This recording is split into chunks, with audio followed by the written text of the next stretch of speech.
భక్తుల్లాగా రుద్రాక్షలు మెడలో వేసుకుని రుద్రాక్షలు కట్టుకుని ఉండేవారు. నోరు విప్పితే ఆయన దేవి గురించి అనేవారు, నారాయణ నారాయణ నారాయణ. మీరు శంకరాచార్య స్వామి వారు స్థాపించిన పీఠాధిపతులు చూడండి, శృంగగిరి పీఠాధిపతులు, కంచి పీఠాధిపతులు, వీళ్ళు అసుర సంధ్య వేళ అయ్యేటప్పటికీ చంద్రమౌళీశ్వర లింగాన్ని పెట్టి అభిషేకం చేస్తారు, శ్రీచక్రార్చన చేస్తారు. అనుగ్రహ భాషణం అంతా చేసేసిన తర్వాత నారాయణ నారాయణ నారాయణ అంటారు. ఇప్పుడు ఏమైపోయింది? అంతఃశాక్తాహ, లోపల శాక్తేయులు. ఎందుకంటే మా అమ్మ దుర్గమ్మ అంటారు. పైకి శైవంలో ఉన్నట్టుంటారు, విభూతి పిండికట్లు అవి అన్నీ పెట్టుకుని. శివశక్తులు వేరు కాదు కదా, అందుకని పైకి శైవ సాంప్రదాయంలో ఉంటారు. నోరు విప్పి మాట్లాడితే జనమధ్యేతు వైష్ణవ, నారాయణ నారాయణ నారాయణ అంటారు. ఇప్పుడు అసలు భేదం ఎక్కడ పట్టుకుంటారండి మీరు వాళ్ళ దగ్గర? పోతన గారి జీవితం అంటే ఎంత చిత్రమైన మాట వాడతారో చూడండి. ఆయన కేళిలోల విలసదృగ్జాల సంభూతనానా కంజాత భవాండ కుంభకు మహానందాంగన ఢింబకున్. ఎవరి మహానందాంగన? మీరు ఇంకో రకంగా ఆలోచించారనుకోండి, మనం పొందే ఆనందాన్ని లెక్కలు కట్టింది శాస్త్రం. మీరు స్వీట్ స్టాల్కి వెళ్ళి కాజా బాగుంటుందండి, దీనికన్నా మడత కాజా బాగుంటుందండి, దీనికన్నా నేతి కాజా బాగుంటుందండి, దీనికన్నా ఏదో బాదుషా బాగుంటుందండి, ఇలా ఏదో చెప్పుకుంటాం కదా. ఆఖరిగా ఉన్న 10 రూపాయలతో ఏదో ఒకటి కొనుక్కుని రావాలి ఇంటికి. అందుకని అలాగే ఆనందాన్ని శాస్త్రం నిర్వచనం చేసింది. మనుష్యానందము, సార్వభౌమానందము, దేవతానందము, ఇలా చెప్పి చెప్పి చెప్పి చెప్పి ఆనందము యొక్క గొప్ప స్థితి ఏది? మహానందము. ఈ మహానందము అన్న మాట ఎవరికి వాడారు శాస్త్రంలో? మీరు ఖడ్గమాలా స్తోత్రం చదివితే మహానందమయీ అని అమ్మవారికి పేరు. ఇప్పుడు ఆ మహానందమయీ ఎవరు? అమ్మవారు. అమ్మవారి డింబకుడు కృష్ణుడు అంటున్నారు. ఎలా కుదురుతుంది? అమ్మవారి కొడుకుగా కృష్ణుడిని ఎక్కడ చెప్పారు? మీరు లలితా సహస్రం చూడండి. కరాంగుళిన కోత్పన్న నారాయణ దశాకృతి. ఆ ఎదురుగుండా ఉన్నటువంటి భండాసురుడు 10 మంది రాక్షసుల్ని సృష్టించాడు.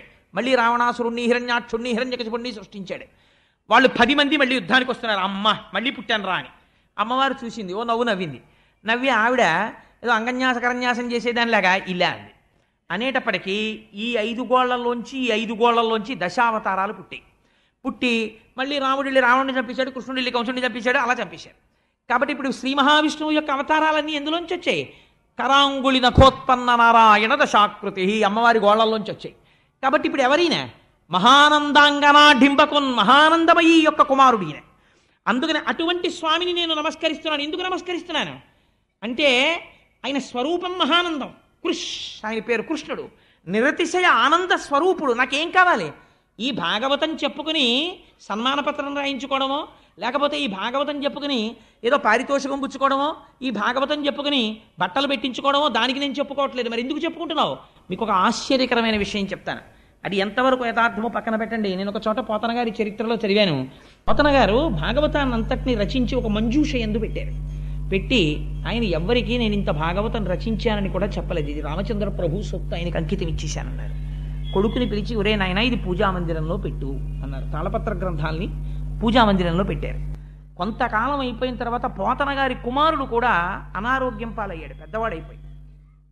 తన శిష్యుణ్ణి పిలిచి చెప్పాడు, ఒరే జాగ్రత్తరా, మా నాన్నగారు రచించుకున్నటువంటి భాగవతం ఆ మంజూషలో ఉంది అని. అందులోంచి 4-5 చెదపురుగులు బయటికి వస్తూ కనపడ్డాయి శిష్యుడికి. అప్పుడు ఆ శిష్యుడు తీశాడు మంజూష. తీసి చూస్తే అందులో ఆంధ్రీకరింపబడినటువంటి భాగవతం దొరికింది. ఇంత గొప్ప భాగవతం అని అప్పుడు తాళపత్ర గ్రంథాలకు ఎక్కించారు తప్ప ఆయన జీవితంలో ఎప్పుడూ కనీసం నేను ఇంత గొప్ప విషయాన్ని రచించానని ఆయన బయట చెప్పుకోలేదు. అది పోతన గారంటే. అంత నిరాడంబరుడు మహానుభావుడు. అటువంటి పోతనామాచ్యుల వారు ఒకానొక సందర్భంలో ఆయన మీద తీవ్రమైన ఒత్తిడి వచ్చింది. ఈ భాగవతాన్ని నువ్వు కానీ అంకితం ఇస్తే లక్షలు ఇస్తారు, కోట్లు ఇస్తారు, నీకు అర్ధరాజ్యాలు ఇస్తారు, సన్మానాలు చేస్తారు, సత్కారాలు చేస్తారు, రాజులు వెంటబడ్డారు భాగవతం అంకితం ఇమ్మని. ఒకానొక సమయంలో పోతన గారు రాత్రి పలహారం చేసి పడుకుందామని వెడుతుంటే ఇంట్లో ఎక్కడో గజ్జెల చప్పుడు వినపడింది. నేను ఒక చోట వ్యాఖ్యానంలో చూశాను. ఏమిటి, ఆ రోజుల్లో మనకిలా కరెంట్ అది లేదు కదా, ఎక్కడో ఒక తైల దీపం వెలుగుతుండేది. ఏమిటి చీకట్లో ఎక్కడో చప్పుడు వినపడుతోందని చూశారు పోతన గారు. బహుశः అటువంటి దర్శనాన్ని పొందినటువంటి వ్యక్తి వేరొకడు లేడు. పోతన గారు పొందిన దర్శనం ఏమిటో తెలుసా అండి? ఏడుస్తూ కనపడింది సరస్వతీదేవి. వెంటనే లేచి కూర్చుని నమస్కరించి అన్నారు, కాటుక కంటి నీరు చనుకట్టు పయింబడ ఎల ఏక్షదో కైఠబరాజు మర్దనుడి గదిలి కోడల ఓ మదంబ, నిన్నకటి కున్కునిపోయి అలా కర్ణాట కిరాత కీచకులకి అమ్మను త్రిశుద్ధిగా నమ్ము భారతి. అమ్మా ఎందుకమ్మా అలా ఏడుస్తావు? కాటుక కంటి నీరు చనుకట్టు పయింబడ ఎల ఏక్షదో కైఠబరాజు మర్దనుడి గాదిలి కోడల ఓ మదంబ, ఓ హటక గర్భురాణి. అమ్మ కంటి కాటుక కరిగిపోయి వక్షస్థలం మీద పడిపోయేటట్టుగా నల్లటి నీరుగా ఏడుస్తూ నిలబడ్డావా? ఈ భాగవతాన్ని పట్టుకెళ్ళి ఎవరికో అంకితం ఇస్తాననుకుంటున్నావా అమ్మా? ఈ మనుజేశ్వరాధములకిచ్చి పురంబులు వాహనంబులను సొమ్ములు కొన్ని పుచ్చుకొని సొక్కి శరీరము బాసి కాలుచే సమ్మెటవాటులంబడక సమ్మతి శ్రీహరికిచ్చే చెప్పే ఈ బొమ్మెరపోతలాజొకడు భాగవతంబు జగద్దితంబుగన్ అని ప్రకటించుకున్నారు. ఈ భాగవతాన్ని ఇంత కష్టపడి రచించి రామచంద్ర ప్రభువు నా చేత రచింపచేస్తే ఈ మనుజేశ్వరాధములకిచ్చి, ఈ రాజులకిచ్చి, వాళ్ళు అధములు, వాళ్ళకేం తెలుసనిస్తాను? భోగభాగ్యాలతో విర్రికి ఉన్నవాళ్ళు తప్ప వాళ్ళకి భక్తి ఉందా, బూడిదుందా? వాళ్ళకి ఎందుకు ఇవ్వాలి? ఎంత ధైర్యంగా రాశారో చూడండి ఆయన. ఈ మనుజేశ్వరాధములకిచ్చి పురమ్ములు వాహనంబులు సొమ్ములు కొన్ని పుచ్చుకొని ఓ 4 పురాలిస్తాడు. గ్రోకట గామాజ్జనేకగ్రహారములు అడిగిన సీమలు అందునిచ్చే ఆంధ్ర కవితా పితామహ అల్లసాని పెద్దనామాచ్చ అని నన్ను పిలుచునట్టి కృష్ణరాయలతో దివికేగలేక బ్రతికియున్నాడ జీవచ్ఛవంబునగుచు అంటాడు అల్లసాని పెద్దనగారు మనుచరిత్రలో. అలా ఏదో కొన్ని అగ్రహారాలు ఇస్తే ఇవ్వచ్చు, నాకు అక్కర్లేదు అవన్నీ. కానీ ఇవన్నీ పుచ్చుకుని నేను పట్టుకెళ్ళిపోతానా? నేను పట్టుకెళ్ళను. ఒకనాడు శరీరము సొక్కిపోతుంది, వృద్ధాప్యం వచ్చేస్తుంది, పడిపోతే ఆనాడు కాలుడు వస్తాడు యమధర్మరాజు. ఏవిరా, నీతో రామచంద్రమూర్తి భాగవతం చెప్పిస్తే, రామచంద్రమూర్తి భాగవతం రాయిస్తే అమ్ముకున్నావురా దాన్ని అరణానికి అని నన్ను ఈడ్చుకెళ్ళి నా కడుపులో ఉన్న ప్రేగులు పైకి తీసి కత్తితో నరికి నా కండ నాతో తినిపిస్తారు. నాకెందుకయ్యా ఇవన్నీ? ఈ మనుజేశ్వరాధములకిచ్చి పురమ్ములు వాహనమ్ములు సొమ్ములు కొన్ని పుచ్చుకొని సొక్కి శరీరము బాసి కాలుచే సమ్మెటవాటులంబడక సమ్మతి శ్రీహరికిచ్చే చెప్పే ఈ బమ్మెరపోతరాజొకడు భాగవతంబు జగద్ధితంబుగన్. పోతే పోనీ, ఏం రాదు నాకు? 4 రూపాయలు రావు, నాకు రావలసినటువంటి కంకణాలు రావు, నాకు రావలసినటువంటి అగ్రహారాలు రావు, నాకు అక్కర్లేదు. బాల రసాల సాల నవ పల్లవ కోమల కావ్యకన్యకన్ కూడులకిచ్చి అప్పడుపు కూడు భుజించుట కంటే హాలికుల్ సత్కముల్ హాలికులైననేమి ఘనాంతర సీమల కందమూల గౌద్ధాలికులైననేమి నిజదార సుతోదర పోషణార్థమై బాలరసాల సాల నవ పల్లవ కోమల కావ్యకన్యకన్, బాలరసాల సాల అయినటువంటి ఈ కోమలమైన కావ్యకన్యని పట్టుకెళ్ళి ఎవడో ఒక దౌర్భాగ్యుడికి ఇచ్చి వాడు ఇచ్చినటువంటి డబ్బు తెచ్చుకుంటే నేను పడుపు వృత్తి చేసిన వాడిని అవుతాను, అమ్మాయిని పట్టుకెళ్ళి అమ్ముకున్న వాడిని అవుతాను. ఆ పడుపు కూడు భుజించటకుంటే హాలికుల్ సత్కముల్ హాలికులైననేమి గహనాంతర సీమల గౌద్ధాలికులైననేమి. ఒకవేళ 1 ఎకరం పొలం దున్నుకుని దొరికినటువంటి ఇన్ని వడ్లు హాయిగా వండుకుని తిని బతికితే మాత్రం నాకు వచ్చిన నష్టం ఏమిటి? లక్షాధికారైన లవణమన్నమే కాని మెరుగు బంగారంబు మింగబోడు. 1 కోటి రూపాయలు ఉన్నవాడు చచ్చిపోట్లా, వాడు ఏం తింటున్నాడు? తింటే బతికేస్తున్నాడా? చాలు, నాకు నేను ఇలా బ్రతికేస్తే నాకు చాలు, నాకేం అక్కర్లేదు. అందుకని నేను మాత్రం ఆ పడుపు కూడు భుజించుట కొంటే సత్కముల్ హాలికులైననేమి, నేను పొలం దున్నుకుంటే మాత్రం నాకు వచ్చిన నష్టం ఏమిటి? నాకు అక్కర్లేదు ఐశ్వర్యం. ఇది పోతనామాచ్యుల వారంటే. అందుకే కరుణశ్రీ గారు పొంగిపోతాడు. గంటమో చేతిలోది ములుగర్రయో చేసెడిది సేద్యమో లేక పద్యమో మంచెయందు కూర్చుంటివో మంచమందో నిలకడ ఇంటిలోనో పంట పొలాననో చేసెడిది సేద్యమా లేక పద్యమా, నీకేది ప్రియం బగున్? ఏమయ్యా పోతనా, నేను ప్రశ్న ఇస్తాను చెప్పు. అసలు గంటమో చేత్తో గంటం పట్టుకుని భాగవతం రాశావా? చేతిలోది ములుగర్రయో ఓ కర్ర పట్టుకుని ఎద్దుల్ని అదిలించుకుంటూ పొలం దున్నావా? చేతిలోది ములుగర్రయో చేసెడిది సేద్యమో అక్కడ పంట పండించావా? లేక పద్యమో పద్యాలు రచిస్తూ కూర్చున్నావా? మంచెయందు కూర్చుంటివో పొలంలో మంచం మీద కూర్చున్నావా? ఇంటికెళ్ళి మంచం మీద కూర్చున్నావా? మంచం మీద కూర్చోవడం అంటే ఒక ఆసనం మీద కూర్చుని భాగవతం రాశావా? మంచెయందు కూర్చుంటివో మంచమందో చేసెడిది సేద్యమో లేక పద్యమో. యువతల వ్యవసాయం చేస్తున్నావా, పద్యాలు రాస్తున్నావా? ఎప్పుడు చేసావయ్యా ఇవన్నీ? అసలు నీకు కలమా హలమా, నీకేది ప్రియం బగున్? మాకు అర్థం కావట్లేదయా పోతనా, నీకు అసలు హలం నాగలిష్టమా కలం ఇష్టమా చెప్పోసారి మేము పొంగిపోతాం అని ఆయన అన్నారు. కాయలు కాచిపోయినవిలే అరచేతులు వ్రతఘంటపున్ రపిడి చేతనో కరకు నాగలి మేడిని పట్టి సెజ్జమున్ చెయుట చేతనో కవికృషీవలా నీ వ్యవసాయ దీక్షకు ఆహాయని ఇంతలేసి కనులు అర్పక చూసిరిలే దివౌకసుల్లన్నారు. దేవతలు కనురెప్ప వెయ్యరు. కరుణశ్రీ గారు అన్నారు, దేవతలు కనురెప్ప ఎందుకు వెయ్యరో నాకు ఇప్పుడు అర్థమైందన్నారు. మహానుభావుడి చేతులు కాయలు కాసిపోయాయి పోతన గారివి. ఆ నాగలి మేడి పట్టుకుని భూమిని దున్నడం వల్ల కాయలు కాసిపోయాయా, లేకపోతే ఘంటం పట్టుకుని భాగవతం అదే పనిగా రచించడం వల్ల చేతులు కాయలు కాసిపోయాయా? పోతనా, ఇది తెలుసుకోవాలని నీ చేతుల వంక కనురెప్ప వేయకుండా దేవతలందరూ చూస్తున్నారయ్యా. అటువంటి చేతులయ్యా పోతనా చేతులు. అటువంటి చేతులకి నేను నమస్కరిస్తున్నానయ్యా అని పొంగిపోయారు. అటువంటి మహానుభావుడు మన తెలుగుదేశంలో పుట్టినటువంటి వాడు, ఆంధ్రదేశంలో అంతగా భగవద్భక్తికి నోచుకున్నవాడు. భాగవతంబు తెలిసి పలుకుట కష్టంబు శూలికైన దమ్మి చూలికైన విభుధ జనుల వలన వినినంత కనినంత తెలియవచ్చినంత తెటపరుతూ. ఎంత వినయంగా చెప్పుకున్నాడో చూడండి. భాగవతం ఎవరు చెప్పగలరు? భాగవతం చతుర్ముఖ బ్రహ్మ చెప్పలేడు. జ్ఞానమనకు ఆలవాలమైన పరమశివుడు చెప్పలేడు. ఒక్కొక్క కోణంలో ఒక్కొక్క అర్థం వస్తుంటుంది. కానీ విభుధ జనుల వలన వినినంత కనినంత, మహాపండితులైనటువంటి వారి దగ్గర నేను విన్నది చదువుకున్నది ఏదుందో దాన్ని, నాకు అర్థమైన దాన్ని, నాకు శారదాదేవి ఏమి కృప చేసిందో దాన్ని నేను చెప్పుకుంటున్నాను అన్నారు.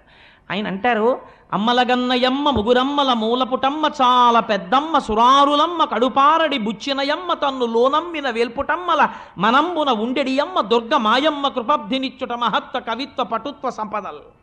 విజయవాడ కనకదుర్గమ్మ తల్లి కోవెల్లో రాజద్వారం మీద ఇప్పటికీ ఈ పద్యం రాసి ఉంటుంది. నాకు అక్కడికి వెళ్ళినప్పుడల్లా పోతన గారు జ్ఞాపకానికి వచ్చి పొంగిపోతుంటాను. ఆయన అంటారు, అమ్మలగన్నయమ్మ ముగురమ్మల మూలపుటమ్మ. ఈ పద్యం పైకి ఒకలా కనపడుతుందండి, కానీ మీకు నేను ఒక రహస్యం చెప్తున్నాను ఇవాళ. మీరు తెలిసి కానీ తెలియక కానీ పోతన గారు రాసిన పద్యాలు కొన్ని నోటికొచ్చి మీరు చదివారనుకోండి, సద్య ఫలితాన్ని ఇచ్చేస్తాయి. ఎందుకంటే మీరు కొన్ని చదవకూడదు, మీరు కొన్ని చెయ్యకూడదు. నేరుని శ్రీచక్రాన్ని ఇంట్లో పెట్టి పూజ చెయ్యగలరా? చెయ్యలేరు, పక్కన గురువు ఉంటే తప్ప. అది మన వల్ల కాదు. లేదు, మీరు బీజాక్షరాల్ని ఉపాసన చెయ్యగలరా? చెయ్యలేరు, కష్టం. కానీ పోతన గారు ఈ దేశానికి బహూకరించిన గొప్ప కానుకేమిటో తెలుసా అండి? మీరు ఆ పద్యాన్ని మామూలుగా పైకి అర్థం తీయండి. అమ్మలగన్నయమ్మ ముగురమ్మల మూలపుటమ్మ చాలా పెద్దమ్మ. అటువంటి తల్లి, అమ్మల్ని కన్నటువంటి అమ్మ ఎవరుందో, చాలా పెద్దమ్మ ఈ లోకంలో ఎవరుందో అటువంటి తల్లి వేల్పుటమ్మల మనంబున ఉండెడి అమ్మ. దేవతా స్త్రీలైనటువంటి వారి యొక్క మనస్సుల యందు ఏ అమ్మవారుందో అటువంటి అమ్మని మహత్వ కవిత్వ పటుత్వ సంపదల్, ఈ 4 కోసం నమస్కరిస్తున్నాను. అటువంటి దుర్గ మాయమ్మ, ఆ దుర్గమ్మ మా అమ్మ. ఇది ఆయన చెప్పింది కదండి. నేనంట, మీరు చెయ్యలేనటువంటి ఒక చాలా కష్టమైనటువంటి పనిని పోతన గారు చాలా తేలికగా మీకు ప్రమాదం లేని రీతిలో మీతో చేయించేయడానికని ఇటువంటి ప్రయోగం చేశారు అంటున్నారు. మీరు ఆలోచించండి, ఒక పిల్లవాడు ఉంటాడు, ఓ చిన్న పిల్లవాడు, వాడు ఆ పని చెయ్యలేడు. ఒక ఉదాహరణ చెప్తాను. ఓ చిన్న పిల్లవాడు ఉన్నాడు, 3 ఏళ్ల పిల్లాడో 4 ఏళ్ల పిల్లాడు. వాడికి కోరిక, రైలు నేను ఎక్కుతాను నాన్న, నన్ను ఎక్కించద్దు, నేను ఎక్కుతానంటాడు.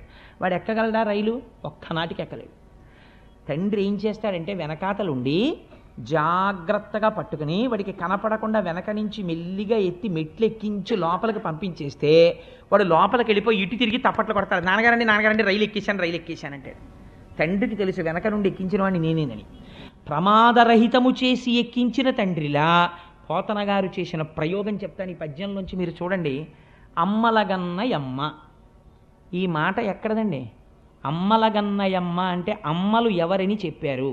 మీరు లలితా సహస్రంలో శ్రీమాత అంటే శకార రకార ఈకారముల చేత సత్వ రజస్తమో గుణాధీశులైనటువంటి బ్రహ్మశక్తి, విష్ణుశక్తి, రుద్రశక్తులైనటువంటి పార్వతీ, రుద్రాణి, లక్ష్మీదేవి, సరస్వతీదేవి, ఈ ముగ్గురికి అమ్మ. ఈ 3 శక్తులను త్రిమూర్తులకు ఇచ్చినటువంటి పెద్దమ్మ అమ్మ ఎవరున్నదో ఆయమ్మ అంటే లలితాపరాభట్టారికా స్వరూపం. ఆ అమ్మవారికి దుర్గా స్వరూపానికి భేదం లేదు. అందుకని అమ్మలగన్నయమ్మ, ముగురమ్మల మూలపుటమ్మ. ఆ ముగురమ్మలే మనం మహాలక్ష్మి, మహాసరస్వతి, మహాకాళీ స్వరూపంగా కొలుస్తాం కదా. ఈ ముగురమ్మల మూలపుటమ్మ చాలా పెద్దమ్మ. ఈ మాట చూడండి, చాలా గమ్మత్తైన మాట. చాలా పెద్దమ్మ. ఏమిటి చాలా పెద్దమ్మ. దీన్ని మీరు సంస్కృతంలోకి తీసుకెడితే ఆ మాట ఏమవుతుందో తెలుసా అండి? మహాశక్తి. అండపిండ బ్రహ్మాండములంతటా నిండిపోయినటువంటి శక్తి స్వరూపం ఎక్కడుందో, మీరు ఒక చామంతి పువ్వు పట్టుకుంటే అందులోంచి పైకొస్తున్నటువంటి ఇంత చిన్న గొంగళి పురుగు ఇలా ఇలా కదులుతుంటుంది. దానికో 2 కళ్ళు, దానికో మెదడు. మీరు చామంతి పువ్వుకి వెనకాతల ఉన్న కాడ పెట్టి ఆ పురుగుని ఇలా అన్నారనుకోండి, అది ఉన్న బలంతో గబగబగబ పాకేస్తుంటుంది. అంటే దానికి ఏమైనా జరుగుతుందేమో, నేను బతకాలని కోరిక. అంటే దానికి భయం ఉంది, దానికి కోరిక ఉంది, దానికి ఒక శక్తి ఉంది, దాంతో పరిగెడుతోంది. ఒక చీమ పరిగెడుతుంది.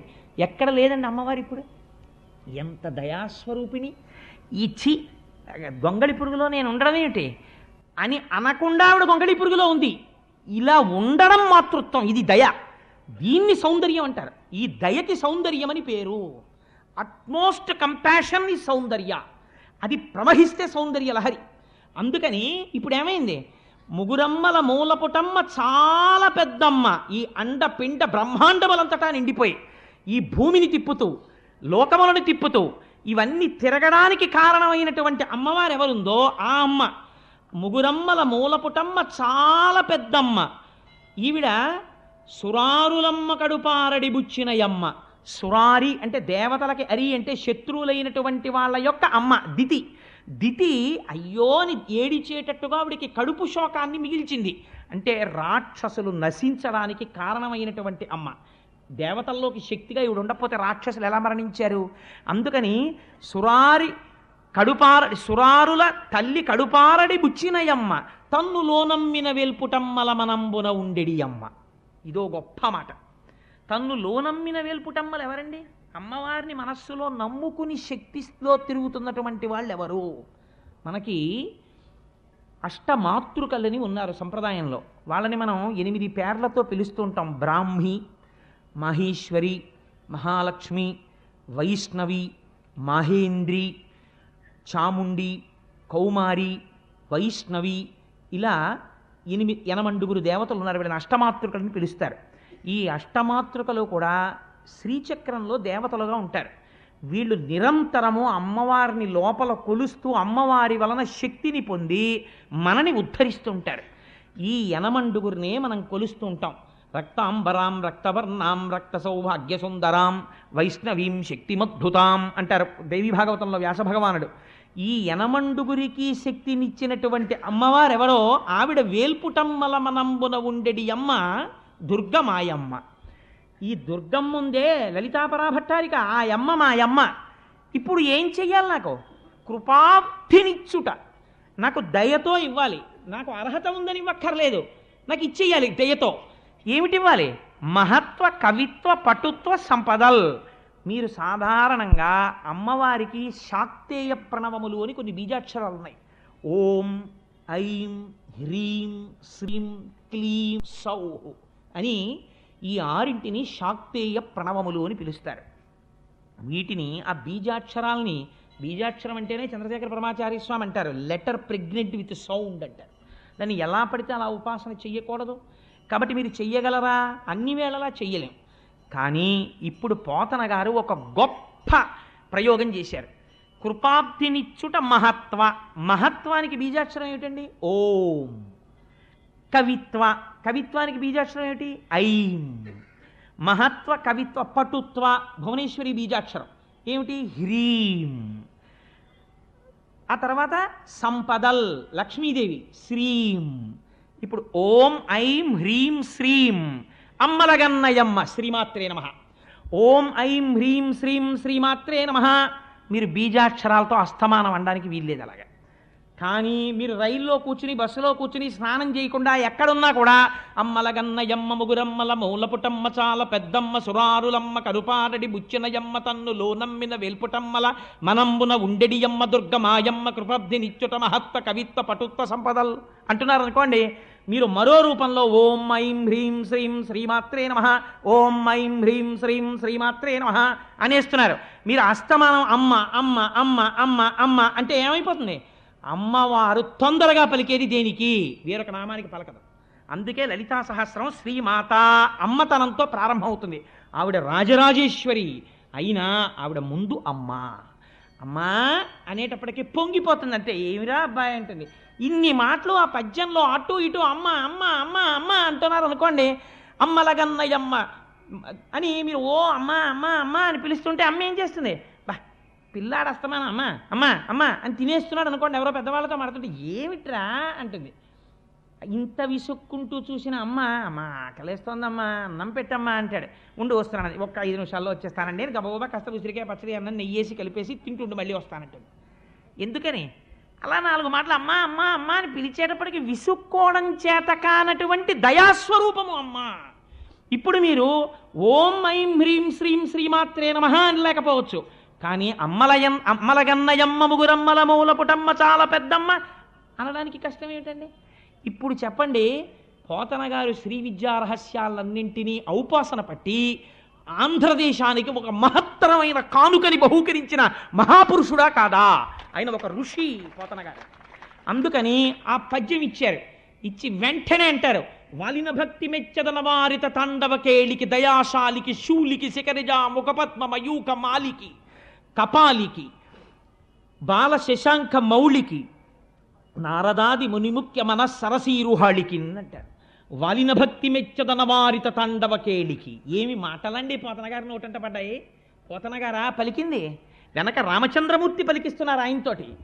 వాలిన భక్తి. వాలిన భక్తి ఏమిటండి? ప్రపంచంలో మీరు ఎక్కడైనా నిలబడిన భక్తి, వాలిన భక్తి, ఒంగున్న భక్తి, కూర్చున్న భక్తి ఇలా విన్నారా? సాత్విక భక్తి, రాజస భక్తి, తామసిక భక్తి ఇలా ఉంటాయి. అంతేగాని వాలిన భక్తి, నించున్న భక్తి, పడుకున్న భక్తి ఇలా ఉండదు. మరి పోతన గారంతటి వారు వాలిన భక్తి అన్న మాట ఎలా వేశారు? అంటే వాలిన భక్తి అంటే ఏమిటో తెలుసా అండి? నాకు యోగ్యత లేదు, నేను నీకు నమస్కరించగలిగిన వాడను కాను, నీ స్వరూపము నాకు అర్థం కాదు, కానీ ఏమీ చేత కాని వాడనైనటువంటి నేను చేసిన నమస్కారమును స్వీకరించి వీడు నన్ను అర్థము చేసుకోలేడు అన్న నా యొక్క అశక్తతని నా యందు అర్హతగా చూపించి నాకు కరుణతో నీ స్వరూపాన్ని నాకు నువ్వు తెలియచెప్పి నన్ను నీ అంత వాణ్ణి చేసి నీలో కలుపుకోవడం నీ ఔదార్యం. నా అశక్తి ఉంటే తప్ప నీ శక్తి ప్రకటితమవుదావు. అందుకని శరణాగతి ఏం చేస్తుంది? నీ దౌర్బల్యము చేత ఈశ్వరుడి శక్తిని ఆవిష్కరింపజేస్తుంది. లేనినాడు ఈశ్వరుడి యొక్క కరుణ ఆవిష్కరింపబడడానికి అవకాశం ఎక్కడుంది? శరణాగతి లేకపోతే. శరణాగతిలో భక్తుడి యొక్క వినయము ప్రకటితమవుతుంది, భగవంతుడి యొక్క దయ ప్రకటితమవుతుంది. ఇప్పుడు శరణాగతి చేస్తున్నారు ఎవరికి? తాను ఏ పరమేశ్వరుణ్ణి నమ్మారో ఆ శంకరుడికి నమస్కరిస్తున్నారు. ఎక్కడ చూపించారండి భేదం పోతన గారు? పలకలా కృష్ణ కథ. వాలిన భక్తి. వాలిన భక్తి అంటే ఏమిటో తెలుసా అండి? మనం సాష్టాంగ నమస్కారం చేస్తాం ఈశ్వరుడికి పూజ అంతా అయిపోయిన తర్వాత. అప్పుడు ఒక మాట చెప్తాం, స్వామి ఉరసా శిరసా దృష్ట్యా మనసా వచసాస్తథా పద్యాః కరాభ్యాం కర్ణాభ్యాం ప్రణామోష్టాంగముచ్యతే అని. స్వామి చూశావా, నేను నీ ముందు వాలిపోయి నేల మీద పడి నా గుండెలు తగిలేట్టు, నా తల తగిలేటట్టు, నా కన్నులు తగిలేట్టు, నా చెవులు తగిలేటట్టు, నా చేతులు తగిలేటట్టు, నా పాదములు తగిలేటట్టు నేను భూమి మీద పడి నమస్కరిస్తున్నాను అంటే శరణాగతి. వాలిన భక్తి మెచ్చదన వారిత తాండవకేళికి. నేను ఇప్పుడు భూమి మీద పడిపోయి నమస్కరిస్తున్నాను ఎవరికి? అవారిత తాండవకేళికి. ఏమి మాటలండి పోతన గారి నోటి వెంట. ఈ పద్యాల గురించి వినగానే పొంగిపోకుండా భగవంతుడు ఎలా ఉంటాడో నాకు చెప్పండి. అవారిత తాండవకేళికి. ఆపడం చేత కాక ఎప్పుడు అలా తాండవం చేసేటటువంటి వాడైనటువంటి వాడికి ఎందుకండి అట్లాంటి వాడికి నమస్కారం చేయడం? ఆయన ఏదో నాట్యం చేసుకుంటుంటే ఈ నమస్కారం చేస్తే ఆయన చూస్తాడా? కాదు. ఎందుకు ఆ మాట అంటున్నారో తెలుసా అండి? పోతన గారు ఏమడిగారు? శివారాధన చేసి ఐశ్వర్యం అడగలేదు, జ్ఞానం అడిగారు, మోక్షం అడుగుతున్నారు. అందుకని ఇప్పుడు తాండవకేళికి. కైలాసం అన్న పేరు ఎందుకు వచ్చిందో తెలుసా అండి? కేళి అంటే ఆనందము సంస్కృతంలో. కైలము అంటే ఏమిటో తెలుసా అండి? ఆనందముల యొక్క సమూహము. ఆనందముల యొక్క సమూహమునకు ఆలవాలమైన ప్రదేశము కైలాసము. కాబట్టి ఆనంద నిలయుడు ఎక్కడ ఉన్నాడు? ఇక్కడ ఉన్నాడు, అక్కడ ఉన్నాడు. కైలాసమునందు శంకరుడు ఉన్నాడు, ఆనంద నిలయుడే ఉన్నాడు. వాడు ఏమిస్తాడు? ఆనందం ఇస్తాడు. ఆనందం ఎందులోంచి వస్తుంది? జ్ఞానంలోంచి వస్తుంది. జ్ఞానం ఏమిస్తుంది? మోక్షం ఇస్తుంది. ఆనందమే మోక్షం. సత్యం జ్ఞానమనంతం బ్రహ్మ. ఆ ఆనందమానికే మోక్షం అని పేరు. కాబట్టి ఇప్పుడు అవారిత తాండవకేళికి, దయాశాలికి, శూలికి, శిఖరిజా ముఖపద్మ మయూఖ మాలికి ఎన్ని విశేషణాలు వేసేసారండి. విచిత్రం ఏమిటో తెలుసా? ఆయన ఇలా పద్యం చెప్పేస్తుంటే పాదంలో ప్రతి పదానికి చివర ఏ అక్షరం పడిపోతుంది? లికారం పడిపోతుంది. ఇప్పుడు ఈ లికారం ఎందుకు పడిపోవాలని మాటలు? ఇంకో అక్షరం పడకూడదా పద్యం చెప్పేటప్పుడు? అంటే వాలిన భక్తి మెచ్చదనవారత తాండవ కేళికి శిఖరిజామక పద్మమయూకమాలికి శూలికి అన్ని లీ లయకారకుడై అజ్ఞానాన్ని లయం చేసి జ్ఞానం ఇచ్చే శంకరుడు. అందుకని జ్ఞానమునకు అధిపతి అయిన వాడు కాబట్టి లింగస్వరూపుడు కనుక లికారాంతమైనటువంటి పదముల చేత స్తోత్రం చేస్తున్నారు. అయ్యవారిని స్తోత్రం చేసి మహానుభావుడు పోతన గారు మన పిల్లలకి అందించిన గొప్ప కానుక ఒకటి ఉంది. ఇవాళ మనకి చేతకాక మనకి తెలియక మనం వదిలిపెట్టేసుకుంటున్నాం. పోతన గారు శారదాదేవి మీద ఒక పద్యం చెప్పారు. నాకు సరస్వతీ కటాక్షము కలగాలి, నేను భాగవతాన్ని రచించడానికి నేను ఒక పరమ యథార్థాన్ని మీకు ఆవిష్కరిస్తున్నాను. సరస్వతీదేవిని ఉపాసన చేయడానికి 11 మంత్రాలు ఉన్నాయి. 11 మంత్రాల్లో మహామంత్రములు అంటారు వాటిని. ఈ 11 మహామంత్రాలకి 11 ధ్యాన శ్లోకాలు ఉన్నాయి. అమ్మవారిని ఒక్కొక్క రూపంతో ధ్యానం చేయొచ్చు. నేను సౌందర్యలహరి చెప్పినప్పుడు ఒకసారి ఇదే వేదిక మీద చెప్పాను కూడా. అమ్మవారిని కవీంద్రాణం చేత ఎరుపు రంగు సరస్వతిగా చూస్తే ఒక ఫలితం, తెల్లటి సరస్వతిగా చూస్తే ఒక ఫలితం, జ్ఞానం ఇస్తుంది అప్పుడు ఆవిడ. అలా ఉంటే శారద అని పిలుస్తారు. పోతన గారు మనకు ఒక గొప్ప అమృతాన్ని చేతిలో పెట్టారు. ఏమిటో తెలుసా అండి? ఆయన సరస్వతీదేవి మీద చేసినటువంటి శ్లోకాన్ని మీరు జాగ్రత్తగా పరిశీలన చేస్తే, మంత్రాలని బహిరంగ వేదికల మీద చెప్పకూడదు కాబట్టి నేను చెప్పట్లేదు, కానీ సరస్వతీదేవికి సంబంధించినటువంటి 11 మహామంత్రాలని మీరు పుస్తకంలో తీసి పక్కనెట్టుకుని 11 మహామంత్రాలు చదివేటప్పుడు ధ్యాన శ్లోకాలు ఏముంటాయో మీరు పక్కన రాసి 11 శ్లోకాలు మీరు ఈ 11 శ్లోకాల్లోంచి తీసి పోతన గారు సరస్వతీదేవిని చేసినటువంటి ప్రార్థనా శ్లోకం మీరు తీశారనుకోండి.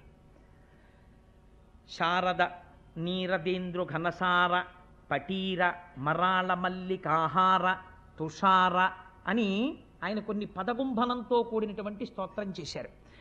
ఇందులో ఉన్నటువంటి పదాలన్నీ ఎక్కడివో తెలుసా అండి? ఈ పదాలన్నింటినీ తీసుకొచ్చి మీరు ఆ స్తోత్రాన్ని చూస్తే ఆ శారదాదేవి 11 మహామంత్రముల చేత ఆవిష్కృతమైనటువంటి ధ్యాన శ్లోకాల్లో మాటలవి. వాటిని పేర్చారు అటు ఇటు. ఇప్పుడు శారద నీరదేంద్రు ఘనసార పటీర మరాళ మల్లికాహార తుషార ఫేన రజతాచలకాశ ఫణీశ కుంద మందార సుధాపూరిత తామర సామరవాహిని శుభాకారత నొప్పు నిన్ను మది కానగ నిన్నడు కల్గు భారతి అన్న పద్యాన్ని మీరు ఇంట్లో పిల్లలకి చదవడం వచ్చిందనుకోండి. అందులో పోతన గారి యొక్క గొప్పతనం ఏమిటో తెలుసా అండి? ఆయన చిట్ట చివరి పద్యాన్ని ఏమని పూర్తి చేశారంటే, శారద నీరదేంద్రు ఘనసార పటీర మరాళ మల్లికాహార తుషార అని ఆ పద్యం వేసేటప్పుడు శారద అని మొదలెట్టారు. శారద అంటే సర్వశుక్లా సరస్వతి, తెల్లటి బట్టలతో ఉండి అపారమైన జ్ఞానం ఇచ్చేటటువంటి మూర్తి. 11 మహామంత్రాల ధ్యాన శ్లోకాల్లో మాటలు ఈ పద్యంలోకి వచ్చేస్తాయి. పిల్లలకి తప్పు లేకుండా చదవడం కానీ ఆ పద్యం ఒక్కటి అలవాటు అయిందనుకోండి, అక్షరాభ్యాసం చేసిన తర్వాత కూర్చోపెట్టి పిల్లవాడికి ఈ పద్యం నేర్పి పెద్దల దగ్గరకు తీసుకెళ్ళి గురుముఖత ఆ పద్యాన్ని తప్పు లేకుండా చదవడం నేర్పి ప్రతిరోజు పిల్లవాడు స్నానం చేయగానే సరస్వతీదేవి ముందు కూర్చుని పద్యం చెప్పడం అలవాటైందనుకోండి, అలాంటి వాళ్ళందరికీ ఏ స్థితి కావాలని అడుగుతున్నారో తెలుసా అండి పోతన గారు? నిన్ను మది ఎన్నడు కానగగల్గు భారతి, అమ్మా ఇక్కడ నీ దర్శనం నాకు ఎప్పుడు అవుతుంది అంటే వాడికి ఏమవుతుంది? సరస్వతి కటాక్షమే కలుగుతుంది. ఇంతటి మహామంత్రాల్ని 11 మంత్రాల ధ్యాన శ్లోకాల్ని తీసుకొచ్చి ఒక పద్యం కింద రచించి తీసుకొచ్చి పెట్టేశారు. అందుకే పెద్దలు అంటారు లలిత స్కందము. భాగవతం అనేటటువంటిది సామాన్యమైనటువంటి గ్రంథం కాదు. లలిత స్కంధము, కృష్ణమూలము, శుకాలాపాభిరామంబు. దీని యొక్క స్కందము చూస్తే లలితమ్మ, లలిత స్కందము, కృష్ణమూలము, కృష్ణుడు మూలమై ఉన్నాడు. ఒక చెట్టు బాగా పెరగాలంటే మీరు చెట్టు కొమ్మలకి నీళ్లు పోయారు కదా, చెట్టు మొదట్లో నీళ్లు పోస్తారు, పోస్తే చెట్టు బాగా పెరుగుతుంది. లలిత స్కందము, కృష్ణమూలము, శుకాలాపాభిరామంబు. శుకబ్రహ్మ ఆలాపన చేసినటువంటి మహోత్కృష్టమైనటువంటి స్తోత్రము భాగవతం. శుకాలాపాభిరామంబు మంజులతా శోభితమున్, అపారమైనటువంటి మంజులమైనటువంటి మాటలతో శోభిస్తూ ఉంటుంది. సువర్ణ సుమన సుజ్ఞేయమున్, ఈ భాగవతం ఎవరు చదువుతున్నారో అటువంటి వాళ్ళకందరికీ కూడా మంచి మనస్సుతో విన్న వాళ్ళకి అర్థమయ్యేటటువంటి స్వరూపము కలిగినటువంటిది. ఇది ఈ పుడమి మీదకి వచ్చి నిలబడినటువంటి కల్పతరువు. అంటే భాగవతం అనేటటువంటిది వేరొకటి కాదు, సాక్షాత్తుగా కల్పవృక్షం ఉన్నట్టే. భాగవతంలో 10 పద్యాలు వచ్చాయి, వాడికి ఏమైనట్టు? కల్పవృక్షం వాడి జేబులో పెట్టుకు తిరుగుతున్నట్టు. వాడి కోరిక తీరుతుంది. ఎందుకని తీరుతుంది? గొప్ప గొప్ప ప్రయోగాలన్నింటినీ పద్యాలుగా తీసుకొచ్చి పెట్టేశారు, వాడి కోరిక ఎందుకు తీరదు? అందుకని అంత గొప్ప భాగవతము. అటువంటి భాగవతాన్ని శుకబ్రహ్మ వివరణ చేశారు. ఇవాళ ఒక్క ఘట్టాన్ని మాత్రమే మీకు నేను విజ్ఞాపన చేసి ఇవాళ ప్రసంగాన్ని పూర్తి చేసేస్తాను. వ్యాసభగవానుడు నైరాశ్యమును పొందితే నారదుడు సాక్షాత్కరించి ఒక మాట చెప్పాడు. వ్యాస, లోకములో బోధ చేయకపోయినా సరే ప్రజలకందరికీ కూడా తెలుసుకోగలిగినవి ఏవో తెలుసా? అర్థకామములు. ఈ రెండింటి గురించి మీరు ఎవ్వరిని తీసుకొచ్చి ప్రత్యేకం, అయ్యా నువ్వు డబ్బు సంపాదించుకోవాలండి, మీరు ఎలాగో అలా ఓ రూపాయి సంపాదించండి, మీరు డబ్బులు దాచుకోండి, ఎవరికి చెప్పకండి డబ్బులు నా దగ్గర ఉన్నాయని అని మీరేం చెప్పక్కర్లేదు. వాడే దాచేసుకుంటాడు, వాడే సంపాదించేసుకుంటాడు. ఇంకా వాడికి గట్టిగా బొడ్డు ఉడదు, కానీ రూపాయి ఎలా సంపాదించాలని తాపత్రయం మాత్రం చాలా గట్టిగా ఉంటుంది. సంస్కార బలం తక్కువగా ఉంటుంది. అందున కలియుగంలో ఉండేటటువంటి వాళ్ళది అల్పాయుర్దాయం. బుద్ధి బలమా తక్కువ, ప్రచోదనమా అర్ధకామముల యందు. అందుకని అయా ఏంటి వాడికి పెళ్లి చేయలేదనుకోండి, ఓ 22 ఏళ్ళో 23 ఏళ్ళో వచ్చేసిన తర్వాత ఆ పెళ్లి చేయకపోతే మీరు పెళ్లి చేయడంలో విఫలమైపోతున్నారు అన్న విషయాన్ని వాడు సౌండ్ చేసేస్తాడు.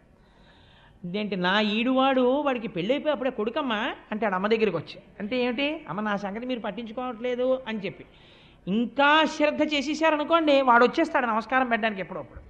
అందుకని అర్ధకామములను గురించి ప్రత్యేకంగా ఎవరికి ఏమీ బోధ ఏం చెయ్యక్కర్లేదు. చెయ్యవలసిన బోధ దేని గురించి అంటే భగవత్ సంబంధమును గురించి, భక్తి గురించి బోధ చెయ్యాలి. నారదుడు చెప్తున్నాడు. ఎందుకో తెలుసా? అర్ధకామముల యందు తిరుగుతూనే ఉంటాడు. రోగం ఎక్కడ పుట్టింది అని అడిగింది శాస్త్రం. అన్నంలోంచి పుట్టింది అని చెప్పారు.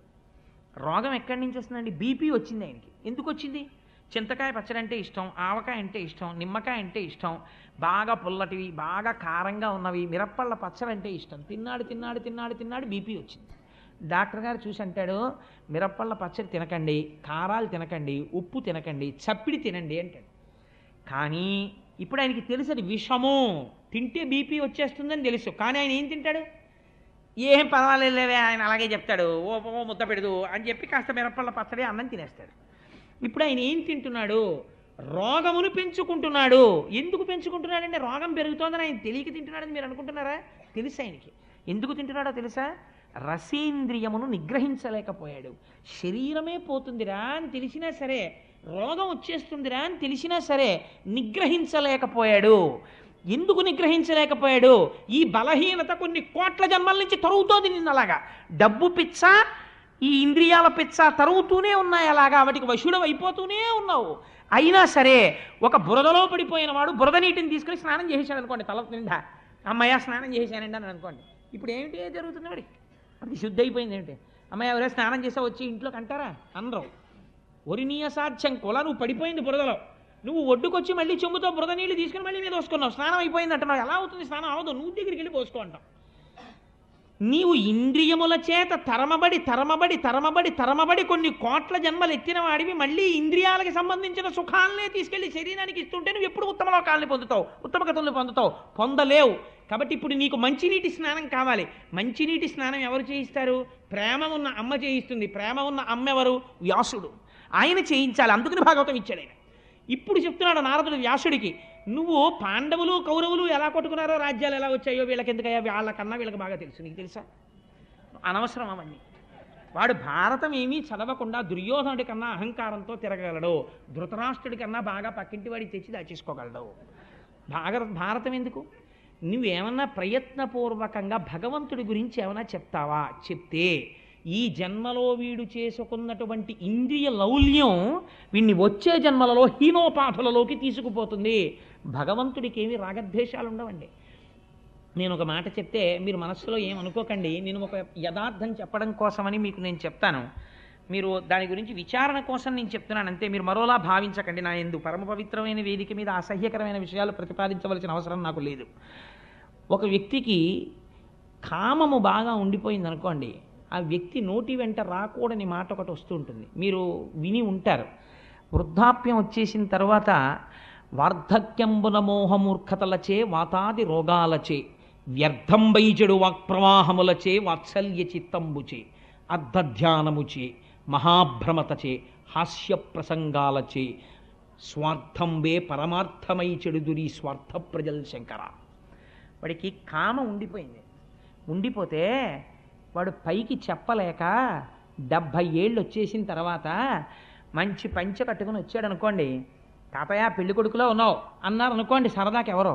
అంటే అమ్మా అలా అనకూడదు, పెళ్లి కొడుకులా ఉన్నావు అనుకో.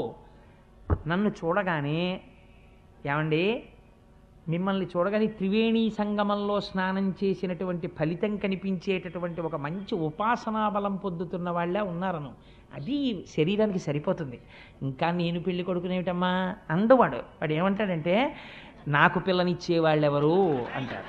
అంటే వాడికి ఎంత కడుపులో బాధ ఉందో చూడండి. అంటే 80 ఏళ్ళు వచ్చాయి వాళ్ళు అలా అన్నారేమిటి నన్నని వాడు బాధపడలేదు. నిజంగా నేను పెళ్లి కొడుకులా ఉంటే పిల్లని ఎందుకు ఇవ్వరు, హాయిగా వాళ్ళు సంబంధాలు చూస్తారేంటి, తాతగారు మీరు చేసుకోండి అని తీసుకొచ్చి నాకు ఇవ్వచ్చు కదా అని వీడికి కడుపులో బాధ. ఈ బాధ ఉంటే ఏమవుతుందని చెప్పిందో తెలుసా అండి శాస్త్రం? వీడు పైకి చెప్పలేడు, అదొక ధూర్తతనం వచ్చేస్తుంది వృద్ధాప్యంలో. కానీ అది సావదు కామం. సావకపోతే ఏమైపోతుందంటే వృద్ధాప్యంలో అంత్యమునందు వీడికి ఇంకా వ్యామోహం ఉండిపోతుంది. ఉండిపోతే ఈశ్వరుడు ఏం చేస్తాడంటే, మీకు భాగవతంలోనే ఒక చోట వచ్చేస్తుంది, స్త్రీ ఉపాధిని ఇస్తారు. అప్పుడు ఎందుకు ఇస్తారు? మీరు ఆ విశ్వరూప హత్య జరిగినప్పుడు, ఆ విశ్వరూప హతము జరిగినటువంటి ఆఖ్యానమును విన్నప్పుడు మీకు అర్థమవుతుంది. అందులో స్త్రీ స్వరూపాన్ని ఇస్తారు. ఇచ్చిన తరువాత ఈ స్త్రీ యందు ఇటువంటి స్త్రీ యందు ఎటువంటి బుద్ధి కలుగుతుందంటే వెలయాలికి ఉండేటటువంటి బుద్ధి కలుగుతుంది. ఎప్పుడూ కూడా కామముతో తిరుగుతుంటుంది. రూపము ఉండి 10 మంది పురుషులను ఆకర్షిస్తుంది. ఆకర్షించిన కారణం చేత శరీరమునకు పటుత్వం ఉడికిపోయి శరీరములోంచి చీవు నిరంతరము స్రవించేటటువంటి వ్రణములు బయలుదేరుతాయి. బయలుదేరి అందులోంచి క్రిములు కింద పడుతుంటాయి. అంత దూరంలో ఉంటే ఇక్కడే పుల్లటి కంపు రావడం మొదలవుతుంది. కంపు రావడం మొదలెడితే ఎవరు దగ్గరికి వెళ్ళరు. ఇప్పుడు ఈవిడికి ఏ విటుడితో తిరిగిందో ఆ విటుడే అంత దూరం నుంచి వెళ్ళిపోతుంటాడు ఉత్తరీయం అడ్డు పెట్టుకుని. అప్పుడు బాధపడుతుంది. ఎంత బాధపడాలో తెలుసా అండి? అంత బాధపడ్డ తర్వాత అప్పుడు ఆ కామం పోతుంది. అంత బాధ వాళ్ళు పడకుండా నేను చూడాలి, నేను వ్యాసుడనైనందుకు. కాబట్టి వీళ్ళు, నేను కేవలము కామము గురించి మాత్రమే చెప్పాను, అర్థం గురించి నేను చెప్పలేదు ఇంకా. కానీ ఇలా వీళ్ళు ఎన్ని జన్మల నుంచి బాధపడుతున్నారో. కాబట్టి ఇది ఉత్తర జన్మకి వెళ్లకుండా ఆపేదొకటి నేను వీళ్ళకి ఇవ్వాలి. కాబట్టి వ్యాస నువ్వేమి ఇవ్వాలో తెలుసా? భగవద్భక్తికి సంబంధించిన విషయం అందించు.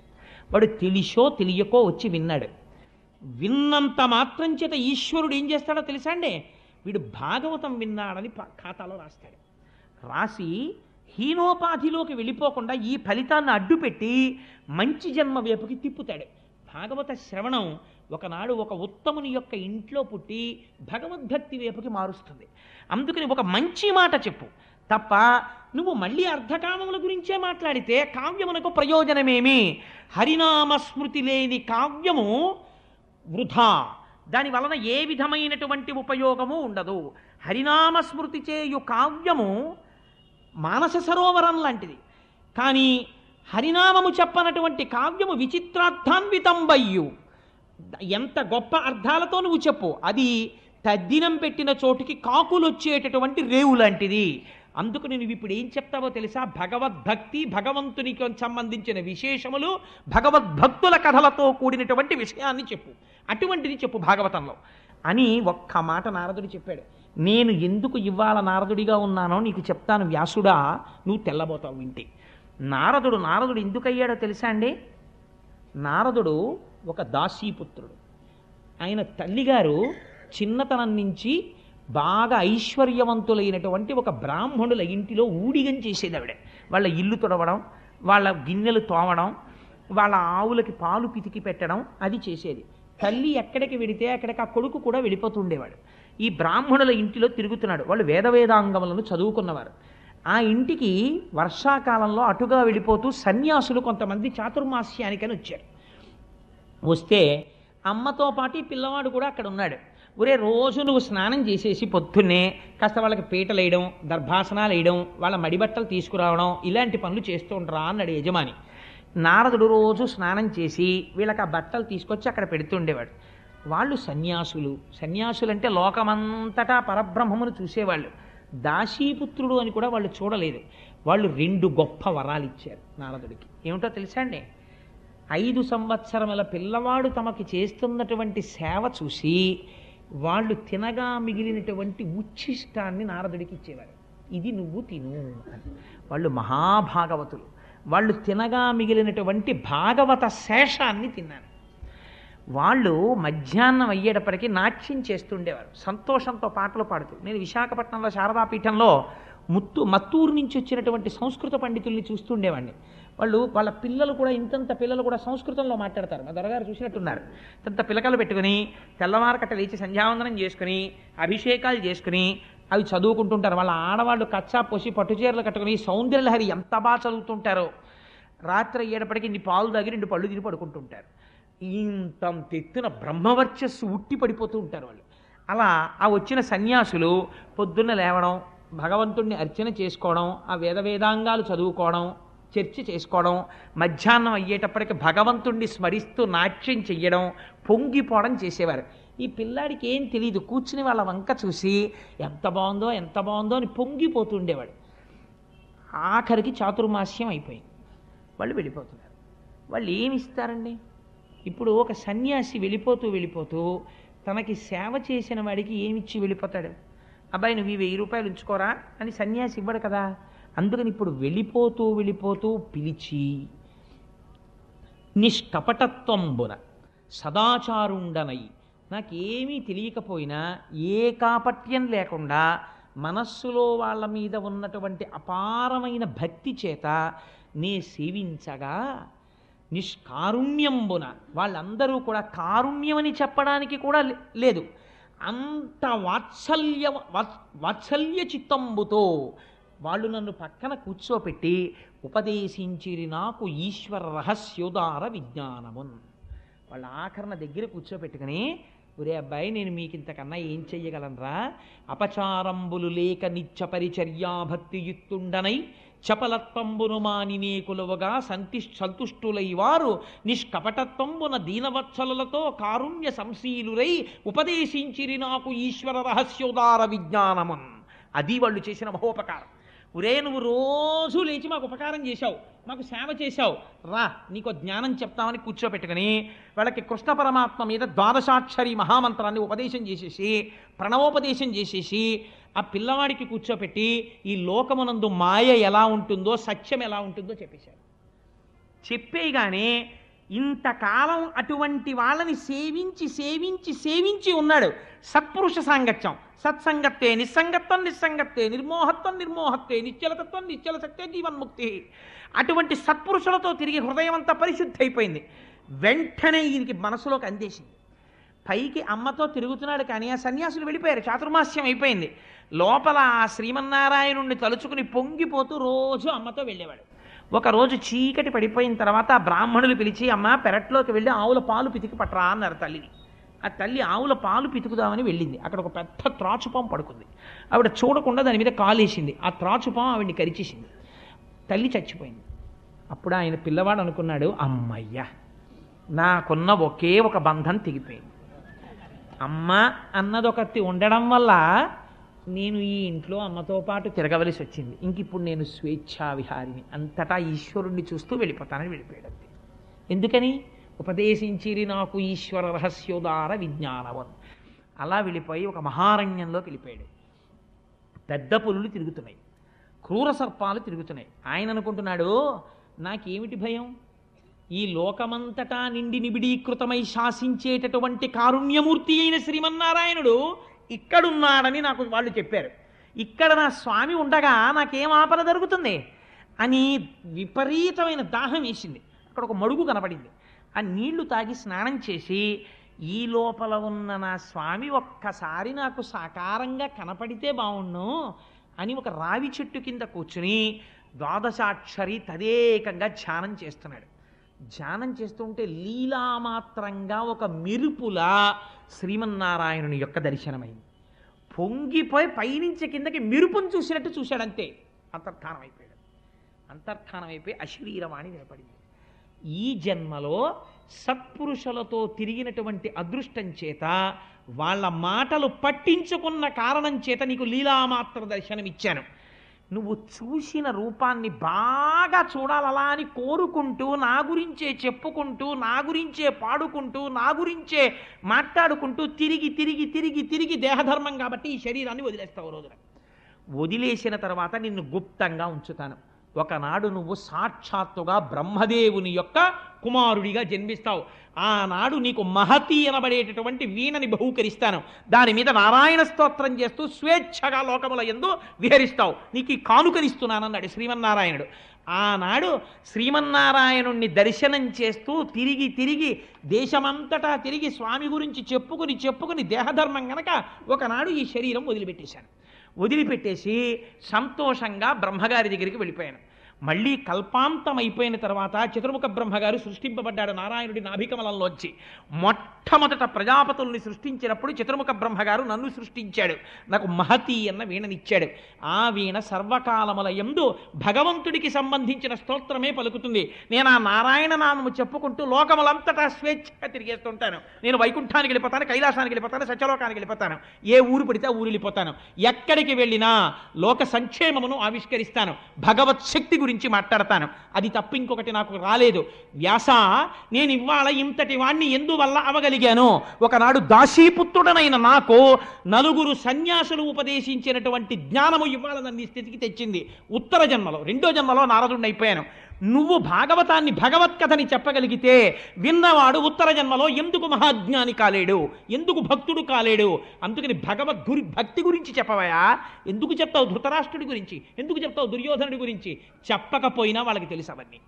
అందుకని భక్తి గురించి చెప్పు, భక్తికి ఆలవాలమైన భాగవతమును రచించు అంటే ఆనాడు మహానుభావుడు వ్యాస భగవానుడి మాటలు విని పొంగిపోయి, శహబాష్ నారదా, ఎంత గొప్ప మాట చెప్పావయ్యా!